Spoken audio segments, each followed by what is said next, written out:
So let's get started, Susan. Let's talk Okay. about dev editing. Just as a bit of background, tell us like how long you've been a dev and acquisitions editor, and actually what's the difference between the two, and where you were doing it, and just give us a feeling of where you come from.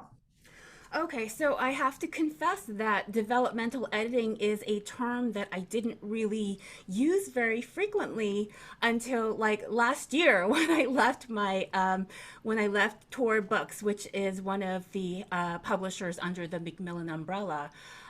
Because within the traditional publishing world, which I've been working for since I left college, so it's been about 30 years. And so I was at HarperCollins Children's Books for the first 9 years of my career. And then I left HarperCollins to go to Hyperion Books for Children, which has now been totally rebranded Disney Publishing Worldwide. But I actually worked at one of the very early imprints that was dedicated to Black literature called Jump of the Sun. And that was an imprint of Hyperion Books for Children, which is an imprint of Disney Publishing Worldwide. So, and then after that, I went to Parachute Publishing, which is a book packager, where for 18 months I worked mostly exclusively on books purportedly written by Mary Kate and Ashley Olsen. um, and also some R.L. Stein. And then after about 18 months, I moved to Tor Books, which was basically my dream job because I was always the science fiction fantasy nerd. Like, this was way before Harry Potter. Even back in the Harper days, like people knew me as that weirdo who liked science fiction and fantasy. So whenever they got a submission with like elves in it or like time travel or spaceships and they didn't want to read it, they would give it to me. So Tor was actually like, I that was my dream job because it sort of combined, my background and love of children's and young adult with science fiction, fantasy, and genre fiction, which in the children's publishing world, it doesn't. We're all very much generalists, but so anyway, that's so going back to the whole dev ed and it was just editing to me. Like basically, the acquisition editor for the publishing house acquires the books that we then publish, and then within trade publishing, the editor who acquires the book then edits the book and just takes it all the way through the production, which is that when you hand it off to the managing ed department, and then they do copy editing. So I, as the acquiring editor, would do the developmental big picture ed. Um, I would just do whatever that book needed. I would do multiple rounds of editing that would take like 5 years, and then I would do like another pass of line editing or what I would call a shade pass. So I would just start big and then go to the smallest sort of level before copy editing, which is a whole other thing. Okay, so let's stop there because so Yep. to clarify, because you start off saying, well, you just thought of it all as editing, but obviously you draw a distinction between the big picture editing, even line editing, and copy editing. So can you just like clarify that distinction? Sure. So I think that there are definitely areas where they intersect. It depends on the book. Every book is different. And so, I like to work in stages where I would address the big picture things. So that's just like all the, like, sort of the global issues about whether the book is working or not on like a large scale. So is the plot working? Do we like the characters? Is the plot moving? What, like, do you have a setting, like just world building, just all of those big really like picture things. And then after, and we would go in rounds. So then when the book got close enough that I felt I could do line editing, I would do the line editing as well. So Which is the just language and the yeah, so it would just go from like the big picture, the whole plot level, character, all of that stuff, to like the paragraph, the chapter, the paragraph, and then the actual line. So all of that was just, I would just do all of that at whatever stage it was needed, and it was different. Sometimes I would combine different stages. Right. And then And then copy edit would be more the specifics of, is the grammar right? Is it punctuated correctly? All that kind of thing. yeah, so that is like when you have a manuscript that you and the author have deemed the final manuscript, you pass it on to the production department. And that is the copy editing is part of production. So So that they is don't it's a sit in whole the different editorial department. department, the copy editors? No, the copy editors are part of the production department. That means that you're saying that this is the final version of the manuscript that you and the author worked on, and then you pass it on to the managing editor, who then assigns it to a copy editor. And then the copy editor does all like sort of technical stuff with the, in addition to sort of like making sure things are consistent and checking spelling, grammar, suggesting things, querying the author about like sort of like like okay, so is this the actual year, or does this website exist, or all of the factual things. And then the copy editor could also suggest sort of some stylistic things. It just depends on what that manuscript needed. But that person is part of production, so it's production editorial. Mm-hmm, mm-hmm. Okay, and another thing that you said that I'm sure, like around the room, all these ears went bing. Mm-hmm. Like you said, you could be editing for 5 years, and I think a lot of writers are so, gobsmacked by how iterative this process is and how long it takes. And I remember teaching a class once, and coming in with at that time I actually owned Goose Bottom Books, and I was actually actively, in acquisitions and editing. And there was this author who I chose because I thought she was such a good author, and I really loved her book.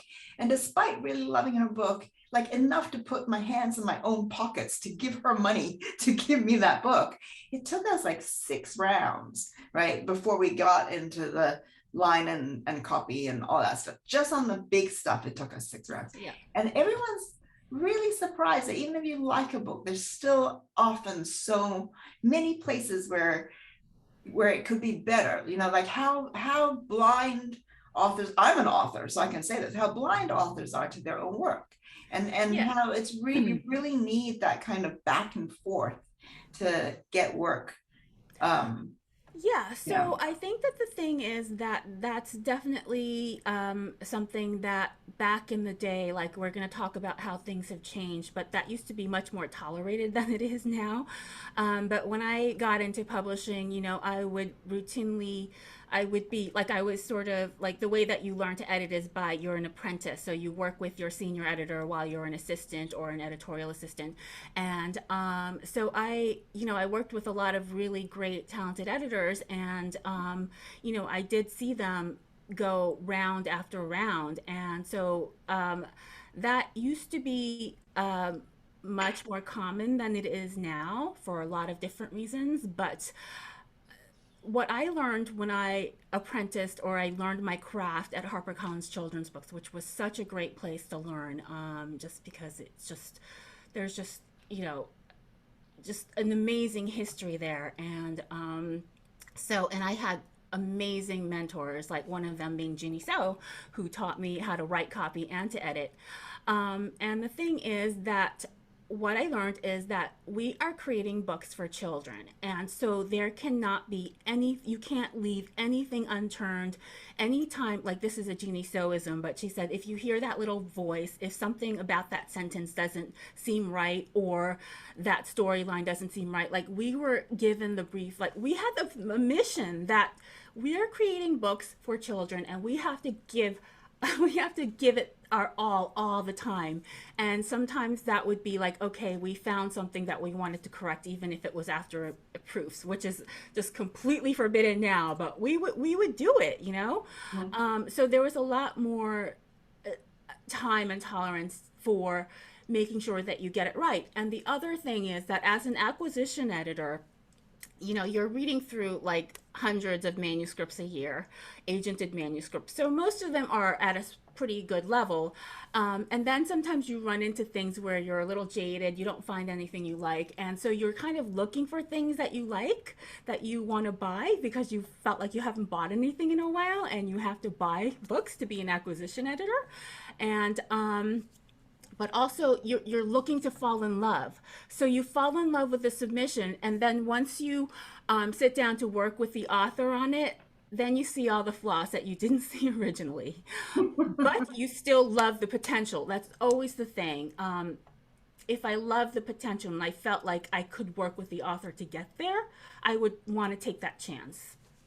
Okay, so a few things here, like I keep wanting to go back and just break down things that you said. One is that you were talking about this drive to get it right because it's for kids. I mean, I'm sure that drive exists, right, for in editorial departments that deal only with adult stuff too. So I think that in knowing Ginny as I do know her, it's just that she takes her responsibility to like the little budding minds very, very seriously. So that's fantastic. But the drive to get it perfect is kind of across the board. So to me, like editing and writing and good is good writing, like whichever genre you're in, and good editing is the same.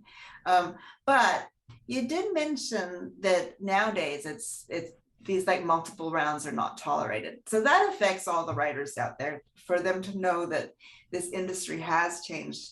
And and what I remember I remember somebody talking, I can't remember uh, which editor it was now being quoted, but he said that when he started in the 1940s, the expectation was that you would get an author, and the first novel was just like breaking his teeth, but that novel would be in your that author would be in your stable, and then you grew the stable of authors. But now everything is focused on the book, and not only is it focused on the book, but as you're saying, it's not focused on developing that book, it's focused on acquiring that book.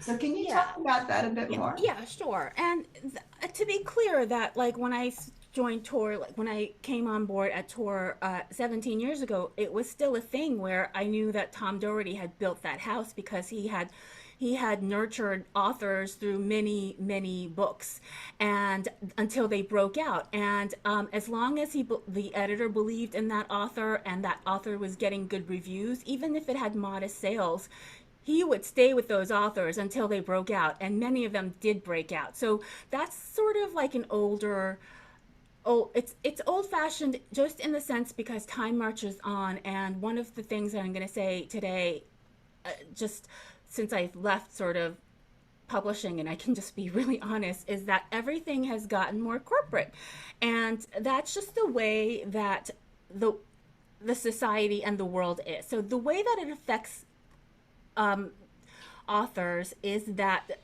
there is definitely a shrinkage of the midlist and also debut novels. So, I'm sorry to say this, but that's why you need to have your book almost edited and ready to go before because that will help you get an agent. And then that once the book is so good that it will create an auction, then and then that editor can acquire the book, get marketing and publicity, everybody interested right away. They don't have to see potential, they have to see the finished product almost. So the editor doesn't have the time or the leeway to do that, to buy for potential. They have to buy finished things that they can get people excited about. And so because it's you know trade publishing is about money. It's a corporate business. It used to be a family run business, and I think that's why Tom Doherty could have done what he did for so long, supported people who were maybe not making the return for years. But people because it's corporate, even if it's privately owned, it's still there's this Right. drive to like make money. So you can't buy a book and nurture it along for or a career for like years or multiple books. You have to get that return as soon as possible on the Right. balance sheet.